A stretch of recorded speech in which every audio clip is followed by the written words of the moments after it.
Shalom Bapak Ibu Saudara yang dikasihi oleh Tuhan. Salam sejahtera dalam kasih Tuhan kita Yesus Kristus untuk kita semuanya. Tema khotbah minggu ini adalah asyik tapi merusak. Mungkin ketika kita mendengar tema semacam ini Bapak Ibu jadi bertanya begitu ya. Asyik dan merusak sini, asyik tapi merusak sini kaitannya dengan apa Kak Yudi? Begitu ya. Nah sebelum kita ke sana, saya ingin memberikan gambaran umumnya Bapak Ibu sekalian. Saya yakin pada dasarnya Bapak Ibu pasti tahu sebetulnya hal-hal, contoh yang ada di sekitar kita yang sebetulnya masuk dalam kategori asyik tapi merusak. Begitu ya, misalnya begini soal makanan Bapak Ibu. Bapak Ibu ada yang suka makan jeroan? Saya dulu itu suka makan hati. Bukan kepahitan ya, bukan. Makan daging hati, suka saya dulu. Beneran Bapak Ibu sekalian ya. Kalau Ibu Narni itu dulu setiap seminggu sekali itu pasti ada, saya minta menunya 1 kali begitu. Sekarang sudah tobat. Nggak ada lagi ya, boleh tanya Ibu Narni ya, menu saya apa setiap hari itu boleh tanya. Ya, beberapa orang menganggapnya kan enak kan. Enak Bapak Ibu sekalian, dulu ya saya begitu juga. Dan memang rasanya itu enak di lidah kita, di mulut kita itu enak rasanya. Sampai sini, dari sini, sampai sini rasanya enak Bapak Ibu sekalian. Tapi dari sini sampai bawah kita, organ-organ tubuh kita tuh gak asik bagi mereka. Ngeluh semuanya, nanti boleh tanya Dokter Novian ya. Ngeluh semuanya Bapak Ibu sekalian ya, semuanya ngeluh. Justru apa? Merusak kan? Benar ya? Benar ya? Misalnya lagi Bapak Ibu sekalian, misalnya lagi. Aktivitas mager. Mager itu malas gerak. Malas gerak, kaum rebahan begitu ya anak-anak muda hati-hati ini. Atau orang dewasa juga begitu. Atau setelah makan inginnya apa? Enaknya apa? Tidur. Enaknya tidur ya Bapak Ibu sekalian. Semuanya kan rasanya enak ya. Asik rasanya Bapak Ibu sekalian. Tapi sebetulnya tidak baik. Tidak baik. Firman Tuhan mengatakan begini misalnya ya. Amsal 6 ayat 9 sampai 11 itu mengatakan begini bahwa jikalau kita, anak-anak muda ataupun kita, itu jadi kaum rebahan, tolong ditampilkan Amsal 6 ayat 9 sampai 11, itu mengatakan kalau kita jadi kaum rebahan, bergerak begitu, maka seperti karena firman Tuhan, kemiskinan itu akan datang kepadamu. Kemiskinan itu akan datang kepadamu jikalau kita, ayatnya bisa ditampilkan, jikalau kita malas untuk bergerak, maka kita akan, kemiskinan itu dikatakan akan datang kepadamu. Dikit-dikit ngantuk, rebahan, begitu ya. Maka firman Tuhan katakan kemiskinan akan datang kepadamu. Kalau Bapak Ibu suka setelah makan itu langsung tidur, maka siap-siap bisa kena yang namanya GERD. Sakit GERD. Nanti boleh tanya Dokter Novian. Yang berisiko kepada apa? Jantung. Saya tidak menakut-nakuti loh Bapak Ibu sekalian, ini fakta, ini fakta, ini fakta. Apa yang memuaskan kedagingan kita terlihat asyik begitu ya untuk kita lakukan, namun ujungnya bisa merusak loh, bisa merusak. Umumnya Bapak Ibu sekalian, hal-hal yang merusak, membahayakan kesehatan, ujungnya membuat kita rugi bukan hanya secara finansial, tapi mungkin rugi waktu juga. Bisa juga hal itu asyik tapi merusak rumah tangga kita. Awalnya itu asyik sekali tapi ujung-ujungnya itu bisa saja akan selalu mendatangkan kerusakan. Bapak Ibu kalau kita tidak bijaksana, tidak berlaku arif dengan kesempatan hidup yang Tuhan beri, maka mudah bagi kita untuk jatuh di dalam kehidupan yang kita pikir asyik tapi merusak. Itulah sebabnya Bapak Ibu, yang penting bagi kita untuk mengerti tema seperti ini dan kemudian komitmen untuk melakukan kebenaran. Saya ingin menyampaikan 3 alasan. 3 alasan yang akan membuat kita semakin jelas memahami kenapa tema asyik tapi merusak ini penting untuk kita renungkan. Pertama begini, sifat dasar dari manusia adalah selalu terikat dengan sesuatu. Sifat dasarnya saya dan Bapak Ibu itu selalu terikat dengan sesuatu. Hati kita itu terikat dengan apa, itu akan sangat menentukan perilaku, keseharian, tujuan hidup kita, keinginan kita untuk sesuatu yang mengikat itu. Saya berikan contoh. Ketika ada orang yang terikat dengan cinta akan uang, maka itu akan mempengaruhi pandangan orang itu tentang hidup. Bisa saja orang itu akan berpikir begini, hidup adalah untuk uang, mencari uang sebanyak-banyaknya. Untuk apa? Saya ibadah hari Minggu. Kalau saya bisa mendapatkan lebih banyak untung ketika saya membukanya, ketika saya melakukan sesuatu di jam ibadah. Bisa saja begitu Bapak Ibu sekalian. Bapak Ibu akan mengerahkan semua sumber daya yang dimiliki untuk mendapatkan uang sebanyak-banyaknya. Kalau orang mengikatkan diri dengan cinta akan uang. Misalnya lagi Bapak Ibu sekalian, ketika ada orang yang terikat dengan sifat atau dosa tertentu, misalnya lagi soal kemalasan, maka waktu hidup orang tersebut pasti akan disia-siakan. Waktu hidupnya pasti akan disia-siakan. Gak apa-apa, masih muda. Nikmati saja. Tahu-tahu sudah apa? Kepala 3, kepala 4, 5, 6. Masih mau bilang muda?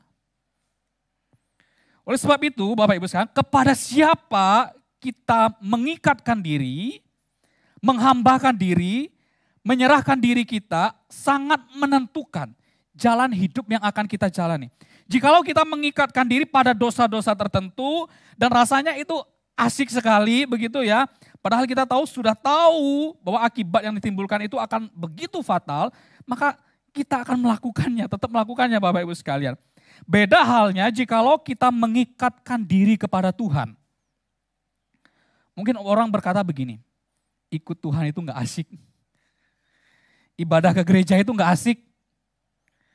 Lebih asik di hari Minggu saya jalan-jalan bersama dengan keluarga kan, sekalipun waktu jam ibadah. Atau setelah selesai pandemi Bapak Ibu sekalian, ada orang yang masih berpikir begini, saya asik ikut ibadah online saja. Toh sama-sama ibadah kan? Bapak Ibu ingat, arti gereja yang sesungguhnya itu adalah individu-individu, saya dan Bapak Ibu sekalian. Anggota-anggota tubuh Kristus, itu artinya gereja yang tidak berdiri sendiri. Alkitab berbicara tidak boleh tangan berkata kepada kaki, aku tidak butuh kaki. Tidak boleh telinga berkata kepada hidung, aku tidak butuh penciuman.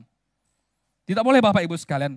Karena ketika kita berkumpul di tempat ini Bapak Ibu sekalian, di satu tempat yang sama, gedung gereja, maka itu menunjukkan bahwa saya mengakui saya ini anggota tubuh Kristus. Bagian dari anggota tubuh Kristus bersama dengan saudara-saudara saya seiman lainnya. Bersama-sama.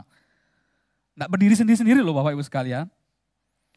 Jadi poin pertama ini Bapak Ibu sekalian, kita menemukan bahwa kebenaran yang menjadi alasan, tema asik ini penting untuk kita. Asik tapi merusak ini penting untuk kita renungkan, yaitu pada dasarnya sifat manusia itu adalah mengikatkan diri pada sesuatu. Sesuatu itu, apapun itu pasti akan mempengaruhi perilaku hidup kita. Ada yang mengikat kesannya asik tapi ujungnya merusak. Ada yang mengikat kesannya itu sulit sekali. Kita seperti diatur agar memiliki kehidupan yang bijaksana dan ujungnya itu kebaikan. Ini penting sekali Bapak Ibu sekalian. Manusia pada dasarnya adalah ciptaan yang akan selalu terikat dengan sesuatu. Alasan yang kedua Bapak Ibu sekalian. Mengapa tema asik tapi merusak ini penting adalah setiap tindakan manusia apapun yang kita lakukan itu akan selalu membawa kepada risiko atau akibat. Ada yang baik, ada yang buruk. Ada yang rasanya asik sekali Bapak Ibu sekalian, asik sekali. Sepertinya memberikan kepuasan tapi ternyata ujungnya membawa kerugian. Ada yang rasanya gak nyaman sekali Bapak Ibu sekalian. Banyak orang tidak suka dengan yang namanya disiplin rohani. Liturgi kehidupan, hidupnya harus dijalani dengan penataan yang baik. Banyak orang tidak suka dengan hal-hal seperti ini, padahal hal seperti ini akan membentuk karakter dan tanggung jawab kita. Jadi alasan kedua, hal ini penting untuk kita bicarakan adalah karena setiap tindakan kita selalu menghasilkan sesuatu, akibat, risiko. Nah di alasan yang kedua ini Bapak Ibu sekalian, izinkan saya untuk mengajak kita untuk melihat lebih jauh ya. Begini, setiap tindakan yang kita lakukan selama di dunia ini, entah itu baik, sekalipun kita merasa harus berjuang melawan kedagingan kita, tapi itu baik.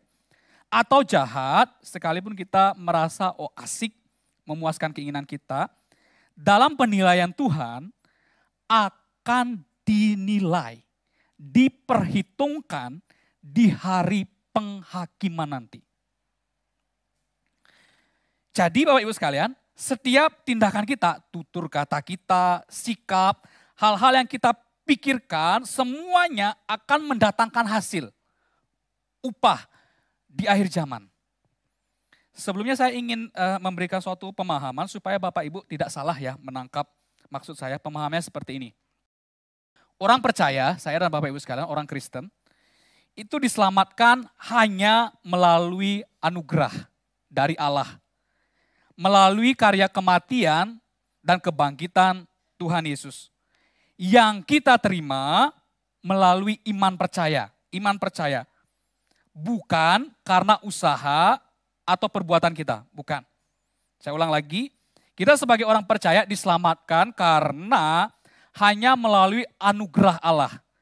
Yang ia kerjakan melalui Tuhan Yesus Kristus yang mati dan bangkit. Yang kita terima melalui iman percaya kita. Bukan karena usaha atau perbuatan kita. Jadi saya diselamatkan karena apa yang Allah sudah lakukan untuk saya. Bukan karena apa yang saya lakukan untuk Allah. Jikalau keselamatan itu adalah apa yang Allah lakukan untuk saya, maka itu adalah keselamatan yang pasti, jaminan yang pasti. Jikalau keselamatan itu adalah usaha perbuatan saya, maka yakin tidak ada kepastian. Bapak Ibu sampai di sini memahami ya? Saya lanjutkan. Kemudian bagaimana dengan perbuatan, kan begitu kan? Bagaimana dengan perbuatan baik kita?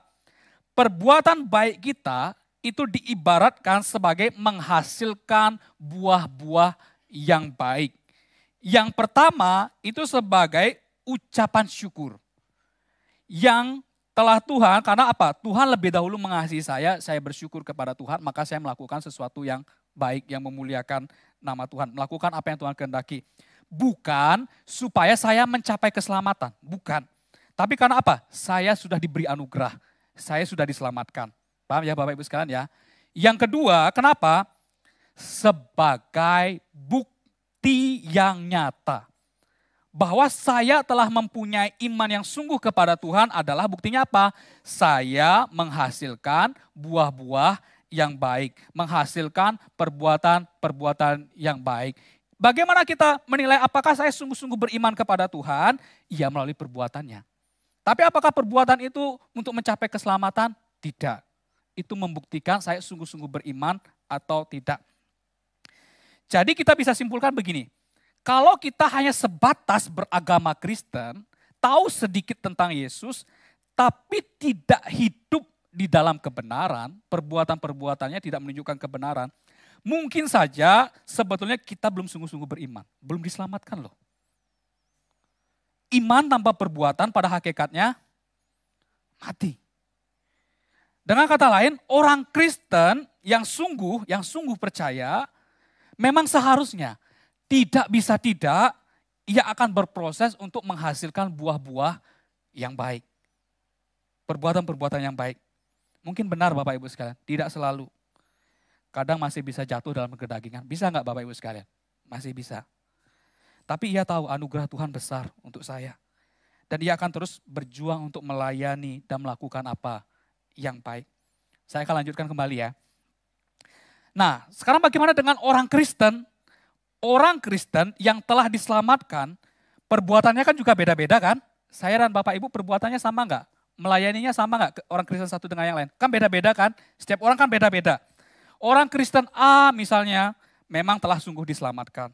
Menerima anugerah iman dengan benar. Sedangkan orang Kristen B juga diselamatkan Bapak Ibu sekalian, menerima anugerah keselamatan juga dengan iman yang benar, sama-sama Bapak Ibu sekalian. Akan tetapi perbuatannya beda. Misalnya begini, orang Kristen A itu mengasihi Tuhan, melayani Tuhan, hidup untuk Tuhan, melakukan kehendak Tuhan. Orang Kristen B ya kadang ya ibadah begitu ya, kadang yonda, kadang ya hidup untuk diri sendiri, kesenangan diri sendiri, dan lain sebagainya. Nah Bapak Ibu sekalian, dari semuanya ini perbuatan kita masing-masing di hadapan Tuhan kan berbeda-beda. Ada yang akan mengakhiri pertandingan dengan baik, namun akan ada juga yang mengakhiri pertandingan dengan kurang baik. Ini fakta loh Bapak Ibu sekalian, fakta. Tadi malam saya merenungkan ini, saya berpikir begini, nanti kalau seandainya saya meninggal, jangan tulis di ucapan atau apapun gitu ya. Perkataannya Rasul Paulus tahu ya, aku telah mengakhiri pertandingan yang baik. Saya tak pantas Bapak Ibu sekalian.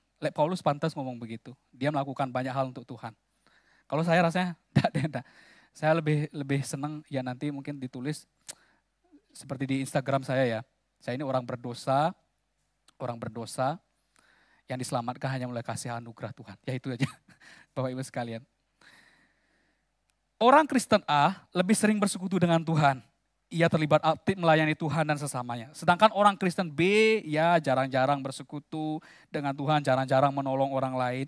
Maka di akhir zaman, pada waktu hari penghakiman, penghargaan, upah yang ia terima berdasarkan keadilan Allah, menilai segala sesuatu sampai kedalaman hati manusia tidak sama. Pasti berbeda-beda. Saya berikan ayatnya. 1 Korintus pasal 3 ayat 13 sampai 15 mengatakan begini. Sekali kelak, pekerjaan masing-masing orang itu akan nampak. Karena hari Tuhan, maksudnya hari penghakiman, akan menyatakannya nanti. Sebab ia akan nampak dengan api, dan bagaimana pekerjaan masing-masing orang akan diuji, perbuatannya akan diuji selama ini dengan api itu. Jika pekerjaan yang dibangun, seseorang tahan uji, ia akan apa? Mendapatkan upah yang baik. Melayani dengan baik, hati yang tulus, mengasihi Tuhan, hidup untuk Tuhan. Ayat 15, jika pekerjaannya terbakar, ia akan apa? Menderita kerugian. Tetapi ia sendiri akan diselamatkan, tetap dia akan diselamatkan. Tapi menderita kerugian. Tetapi seperti dalam api. Bapak Ibu sekalian, ini basic sekali sebetulnya. Saya tidak tahu Bapak Ibu sekalian pernah mendengar pengajaran ini atau belum. Jikalau Bapak Ibu tidak memahami pengajaran iman kekristenan seperti ini, maka kita gampang acuh tak acuh dengan hidup yang Tuhan beri bagi kita. Bisa saja kita akan menganggap remeh anugerah kasih karunia Tuhan itu. Toh semuanya adalah kasih karunia, anugerah, bukan perbuatan kan? Jadi perbuatan kita itu tidak penting. Toh saya diselamatkan bukan karena perbuatan kan? Tapi karena iman kepada Tuhan. Yang menentukan keselamatan saya adalah apa? Iman saya kan kepada Tuhan Yesus. Bukan karena usaha, perbuatan saya. Benar Bapak Ibu sekalian, kita diselamatkan hanya melalui iman, bukan perbuatan. Akan tetapi iman yang benar itu tidak pernah meniadakan tanggung jawab manusia untuk menghidupi anugerah. Bukan untuk mencapai anugerah ya, tapi untuk menghidupi anugerah itu. Setelah anugerah itu diberikan, bagaimana kita menghidupi anugerah itu. Iman yang benar itu selalu Bapak Ibu sekalian, itu berkaitan dengan menunjukkan perbuatan kita. Hati-hati Bapak Ibu sekalian. Di awal sudah saya jelaskan, sangat bisa. Jikalau kita beragama Kristen, punya pengakuan iman di mulut, tapi iman itu tidak nyata dalam perbuatan kita, maka firman Tuhan bisa katakan itu iman yang mati, iman yang tidak menyelamatkan. Orang Kristen yang telah sungguh pun, jangan sampai kita berpikir tidak usah memakai hidup kita untuk memuliakan Tuhan.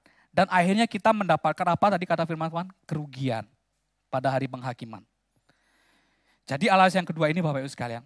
Panggilan Tuhan itu mengajak kita untuk benar-benar menyadari bahwa akan ada akibat dari setiap tindakan yang kita lakukan entah di dunia ini atau di dunia yang akan datang. Banyak tawaran dunia Bapak Ibu sekalian. Banyak tawaran dunia yang kelihatannya itu asik sekali. Menarik untuk kita lakukan. Padahal kita tahu itu sementara itu hanya di permukaannya saja, itu hanya di awal saja, itu hanya membuang waktu kita yang berharga. Dan kalau kita melakukannya, siap-siap Bapak Ibu, kita menerima akibat yang merusak, yang berujung pada kebinasaan kalau kita tidak punya iman yang sungguh-sungguh. Atau kita akan mendapatkan kerugian jikalau kita pun beriman sungguh-sungguh, tapi kita tidak memakai hidup kita untuk memuliakan Tuhan. Ini alasan yang kedua Bapak Ibu sekalian. Setiap tindakan kita selalu akan menghasilkan apa? Akibat atau resiko. Alasan yang ketiga, Bapak Ibu sekalian. Mengapa penting bagi kita untuk berbicara soal asik tapi merusak? Adalah karena Bapak Ibu sekalian kita hidup di zaman di mana kita banyak sekali diberikan aktivitas-aktivitas yang kelihatannya itu asik. Tapi sadar ataupun tidak, ternyata punya dampak yang buruk bagi hidup kita. Bagi kesehatan kita, jasmani maupun juga kesehatan rohani kita. Kita hidup Bapak Ibu sekalian sekarang di zaman yang namanya digitalisasi. Bahkan dikaitkan ada orang mengatakan kita sekarang hidup di zaman apa? Zaman AI. AI Bapak Ibu sekalian, zaman robot, zaman kecerdasan buatan. Nanti kalau mau tanya tanya Dr. Novian ya. Kita hidup di zaman di mana segala informasi Bapak Ibu, segala informasi, sekat-sekat dulu yang membatasi sosialisasi manusia antar negara, antar benua, sekarang itu terasa tidak sulit. Ini menjadi sangat mudah sekali, sangat mudah sekali. Kita hidup di zaman di mana orang dapat berbagi pengalaman hidupnya kan, pengalaman hidupnya melalui apa yang ia posting. Tidak salah, orang ingin berbagi kebahagiaan. Tidak salah Bapak Ibu sekalian. Sekalipun beberapa orang, ini menurut penelitian ya, yang saya baca begini. Mungkin ia terlihat happy. Kita lihat kan postingan fotonya, videonya, dia share begitu ya di media sosialnya. Kelihatannya kan baik ya, baik. Wah pergi liburan di mana, memakai senyum, memakai barang-barang yang bagus, yang kelihatan bagus begitu ya. Namun bisa saja hatinya kosong.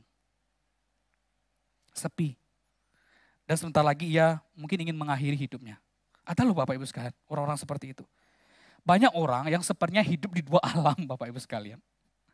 Satunya apa? Alam nyata, banyak pergumulan. Satunya lagi di mana? Alam maya. Semuanya terlihat happy, senang-senang. Bapak Ibu saya yakin kalau posting foto itu tidak mungkin yang jelek toh. Yang jelek enggak? Pasti dipilih toh. Yang bagus, yang baik, yang bagus-bagus. Jadi semuanya kan terlihat happy, baik-baik meskipun ada pergumulan gitu ya di alam satunya. Ya kan happy-happy semuanya ya, happy-happy begitu. Jadi alasan yang ketiga ini Bapak Ibu sekalian adalah karena kita hidup di zaman seperti ini. Di mana apa yang terlihat asyik begitu ya, belum tentu itu jati diri kita yang sesungguhnya. Bapak Ibu dari 3 alasan yang saya kemukakan tadi. Pertama kan kita menyadari sifat manusia yang memang akan selalu mengikatkan diri kepada sesuatu. Kalau sesuatu itu baik, maka akan baik hidup kita. Sebaliknya jikalau sesuatu itu tidak baik, sekalipun di awalnya diiming-imingi begitu ya dengan asik, tapi ujungnya bisa merusak. Kedua, kita harus sadar menyadari bahwa semua tindakan kita, apa yang kita jalani selama hidup di dunia ini, pasti akan selalu mengandung resiko. Baik untuk kehidupan saat ini maupun untuk kehidupan kekal nanti. Yang ketiga, dalam konteks dunia digital saat ini, ada banyak hal yang kelihatannya itu begitu asik. Tapi sesungguhnya sangat merusak, merugikan kita. Bahkan kita dibuat seakan-akan lupa akan tugas panggilan kita sebagai garam dan terang dunia. Bapak Ibu setelah saya mengemukakan 3 alasan tadi, sebagai orang percaya, orang Kristen yang mengasihi Allah dan kebenarannya, apa yang harus kita lakukan? Dunia begitu banyak menawarkan keasikan. Tapi sebetulnya membawa kerugian bahkan merusak kita. Apakah kita harus mengasingkan diri ke suatu hutan begitu ya? Ke suatu hutan begitu ya. Kemudian kita ya setiap hari membaca Alkitab saja di sana, mengasingkan diri begitu. Saya pikir tidak harus demikian Bapak Ibu. Karena apa? Tuhan kan mengutus kita ke dalam dunia toh. Apakah kita harus mengikuti segala tren di dunia ini tanpa mengadakan pengamatan, melihat apakah ini baik, apakah ini membangun? Dampak yang dihasilkan seperti apa, saya pikir itu juga kebablasan, tidak boleh. Sebagai orang percaya, apa yang harus kita lakukan? Bapak Ibu kebenaran firman Tuhan dalam Efesus 5 ayat 15-16 kita baca bersama-sama, tadi sudah dibacakan, kita baca sekali lagi bersama-sama, 1, 2, 3. Karena itu perhatikanlah dengan seksama bagaimana kamu hidup. Janganlah seperti orang bebal, tetapi seperti orang arif. Dan pergunakanlah waktu yang ada karena hari-hari ini adalah jahat. Bapak Ibu, zaman di mana Rasul Paulus menuliskan firman Tuhan ini kepada jemaat di Efesus dan orang-orang percaya mula-mula, adalah zaman di mana sebagian besar orang-orang waktu itu menganggap kehidupan di dalam ketidakbenaran seperti kecemaran, keserakahan, perkataan kotor, perbuatan cabul, adalah sesuatu keasikan duniawi yang wajar waktu itu. Wajar sekali Bapak Ibu sekalian, Efesus 5 ayat 3. Kemudian namun Paulus tegas mengatakan semuanya itu hal-hal yang tidak pantas, itu hal-hal yang tidak pantas dilakukan oleh anak-anak Tuhan, anak-anak terang. Nah, Rasul Paulus benar-benar mengingatkan mereka begini, ingat baik-baik, tidak ada orang cabul, orang cemar, orang serakah, artinya penyembah berhala yang sudah mengikatkan diri mereka kepada perbuatan-perbuatan yang demikian akan mendapatkan tempat, akan masuk surga, mendapatkan tempat dalam kerajaan Kristus dan Allah. Kemudian ayat ke-6, jangan kamu disesatkan dengan perbuatan-perbuatan, perkataan-perkataan orang yang mengajak kamu untuk berbuat sesuatu yang asik di awalnya, tapi ujungnya mendatangkan apa? Murka. Murka Allah atas orang-orang yang tidak taat. Kemudian ayat yang ke-7 sampai Rasul Paulus berkata begini, jangan berkawan dengan mereka. Jangan berkawan dengan mereka. Kemudian ayat 8, jangan kamu membangun suatu relasi yang tidak kudus dengan orang-orang yang hatinya sudah bebal. Orang-orang yang secara sengaja itu berbuat kejahatan. Dan mereka memang akan binasa. Jangan kamu berkawan dengan mereka. Kemudian ayat 8, Paulus ingatkan jemaat bahwa ingat kamu itu siapa? Kamu itu siapa? Kamu itu anak-anak Tuhan. Anak-anak Tuhan, anak-anak terang. Memang dahulu kamu adalah hidup juga di dalam kegelapan. Tapi ingat statusmu sekarang itu apa? Anak-anak terang. Jadi apa? Hiduplah sebagai anak-anak terang. Kemudian ayat 9 mengatakan begini, karena perbuatan dari anak-anak terang itu hanya akan berbuahkan apa? Kebaikan, keadilan, dan kebenaran. Paulus juga mengingatkan kepada jemaat, ujilah apa yang berkenan kepada Allah. Jangan sembarangan Bapak Ibu sekalian. Jangan sembarangan menerima ajakan dari orang-orang yang demikian. Kelihatannya asyik begitu ya. Tapi sebetulnya apa? Merusak hidupmu. Kemudian ayat 10, ayat 11. Jangan turut mengambil bagian dalam perbuatan-perbuatan yang gelap. Yang jahat. Yang tidak berbuahkan apa-apa. Sia-sia di hadapan Tuhan. Di hari penghakiman. Tetapi apa? Telanjangilah perbuatan-perbuatan itu. Kemudian ayat 12 Rasul Paulus mengatakan menyebut saja pun. Sebut saja pun mereka yang melakukannya di tempat-tempat sembunyi itu sudah apa? Memalukan. Kapan hari ada jemaat yang cerita ke saya. Jemaat bukan di Kediri, cerita ke saya. Dia cerita begitu ya. Dia mengalami perbuatan-perbuatan dari keluarganya sendiri Bapak Ibu sekalian. Dari salah seorang keluarganya sendiri. Dan saya itu memalukan sekali begitu ya. Sangat memalukan sekali. Disebut saja pun, saya dengar saja sudah sedek gitu ya. Waduh kok bisa ya sampai seperti ini ya. Sudah memalukan sekali Bapak Ibu sekalian. Disebut saja pun itu sudah memalukan. Kemudian di ayat 13, jikalau kita punya terang dari Tuhan, kita menggunakan terang itu untuk apa? Menilai segala sesuatu. Maka semuanya akan nampak oleh terang itu. Jadi kalau terang kebenaran Allah itu menerangi kita, maka bangun dari tidurmu. Bangun dari tidurmu. Jangan mau lagi diikat oleh dosa dan dunia yang kelihatannya asik tapi merusak. Bangkit Bapak Ibu sekalian. Bangkit dari antara orang-orang yang akan binasa itu. Tinggalkan perbuatan kegelapan itu. Bangkit. Dan Kristus akan bercahaya di atasmu. Dan kemudian Rasul Paulus berkata, baru ayat 15. Perhatikan dengan seksama hidupmu saat ini. Coba bagaimana hidupmu sekarang? Hidupmu itu seperti apa sekarang? Jangan seperti orang bebal. Orang bebal itu sudah tidak bisa dinasehati Bapak Ibu sekalian. Tapi jadilah apa? Orang bijak, orang arif.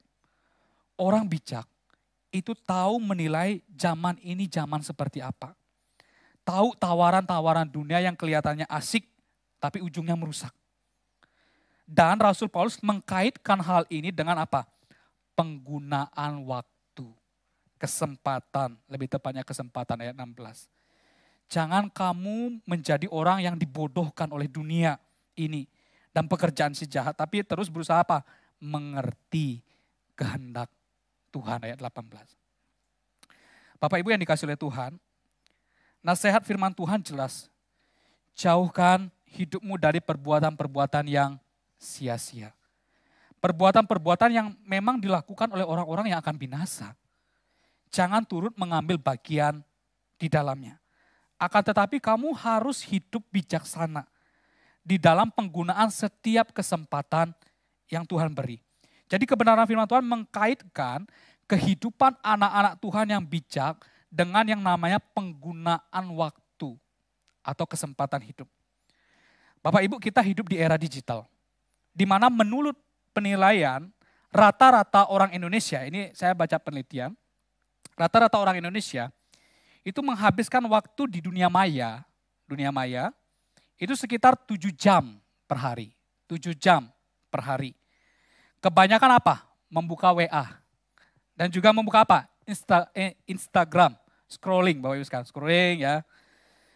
Jikalau satu hari itu ada 24 jam, maka dikurangi waktu tidur kita, katakanlah ya kita tidur 8 jam, itu normal begitu ya. Maka masih ada berapa? 16 jam. 16 jam. Dari 16 jam kita kurangi tadi 7 jam. Rata-rata orang Indonesia menghabiskan waktunya di dunia maya. Maka hanya ada sekitar 9 jam. 9 jam kita gunakan aktivitas di luar kehidupan kita. Tadi yang di dunia kedua kita itu Bapak sekalian, di dunia maya itu. Data ini menunjukkan apa? Bahwa ada waktu yang cukup banyak, kesempatan yang cukup banyak, kita habiskan untuk hidup dan aktivitas di dunia maya. Di dunia maya. Ada aktivitas-aktivitas yang baik, ada enggak? Ada, banyak Bapak Ibu sekalian. Seperti apa? Menunjang pekerjaan loh, Bapak Ibu sekalian. Komunikasi, namun ada juga aktivitas-aktivitas yang sebetulnya kurang berfaedah Bapak Ibu sekalian. Misalnya apa? Scrolling, ya media sosial sampai berjam-jam Bapak Ibu sekalian. Hati-hati ya anak-anak muda juga. Apalagi yang ditonton adalah share video yang nggak benar Bapak Ibu sekalian. Tapi rasanya kan? Asik sekali duduk, asik scrolling begitu ya. Saya suka lihat orang joget-joget begitu ya Bapak Ibu sekalian ya. Kalau bosan lihat yang ini kan gampang toh, tinggal apa? Scrolling lagi kan, scrolling lagi, ganti lagi. Tahu-tahu apa? Sudah 2 jam waktu berlalu. Tahu-tahu sudah apa? 3 jam waktu berlalu. Scrolling terus Bapak Ibu sekalian.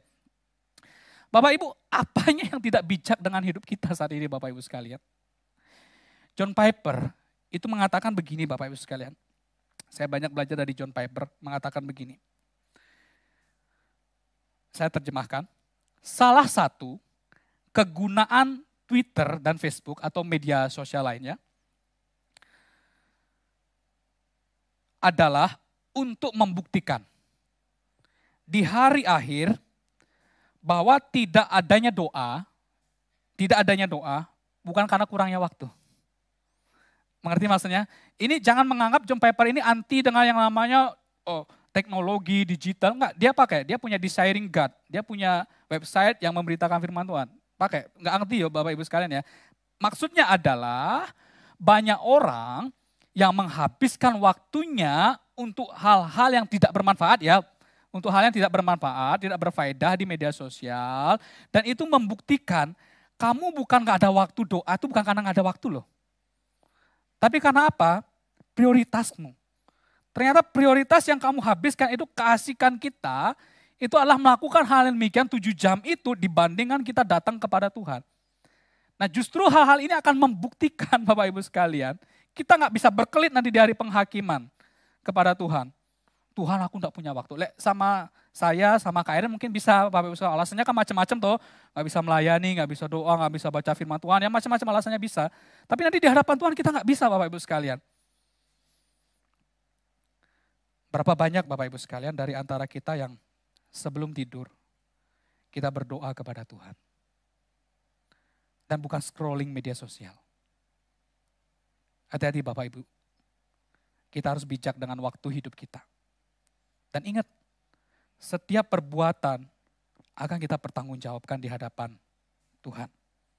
Saya bersyukur Bapak Ibu sekalian, ketika membaca penelitian yang menunjukkan bahwa ada kaitan yang buruk antara keasikan kita, misalnya sebelum tidur scrolling media sosial, nonton YouTube, atau berdoa, meditasi, curhat kepada Tuhan, dengan yang namanya kualitas tidur.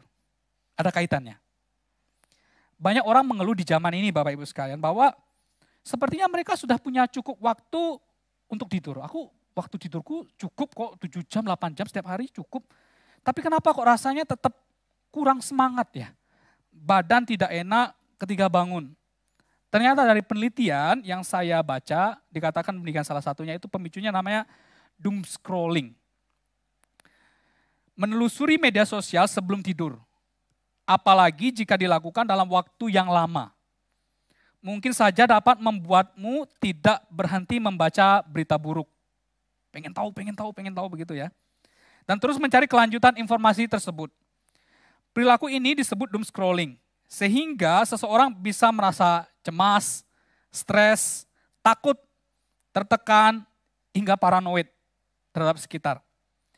Jadi penggunaan HP sebelum tidur sangat berdampak pada kesehatan. Ini bukan kata saya ya, tapi kata penelitian.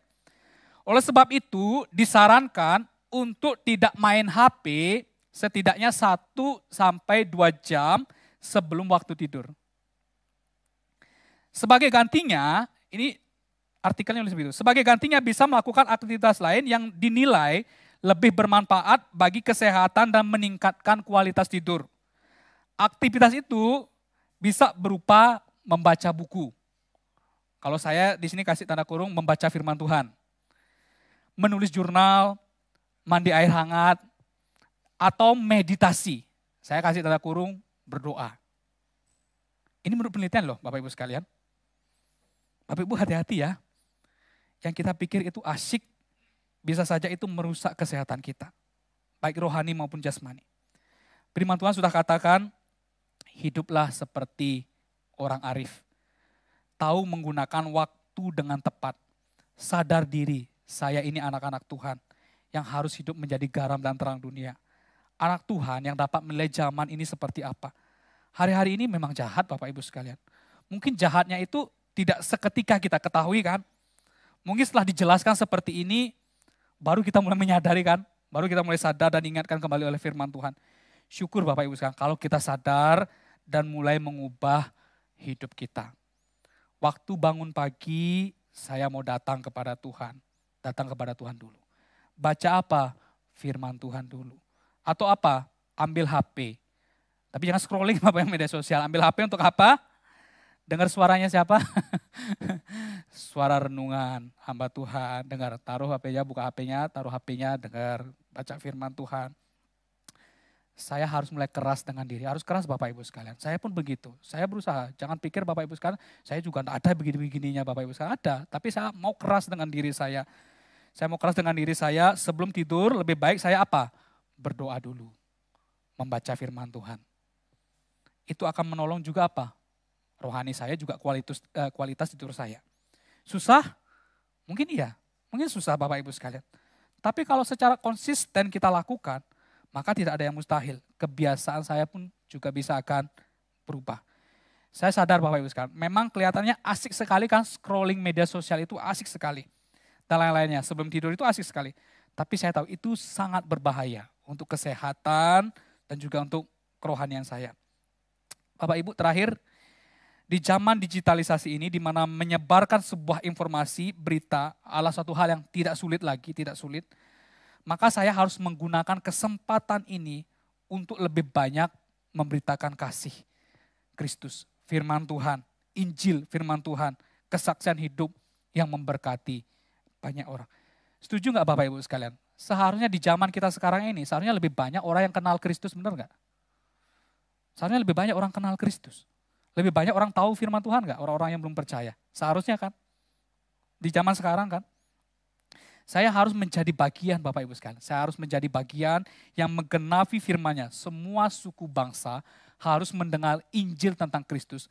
Baru Kristus akan datang kembali ke dalam dunia ini. Kiranya Tuhan menolong setiap kita. Mari kita berdoa.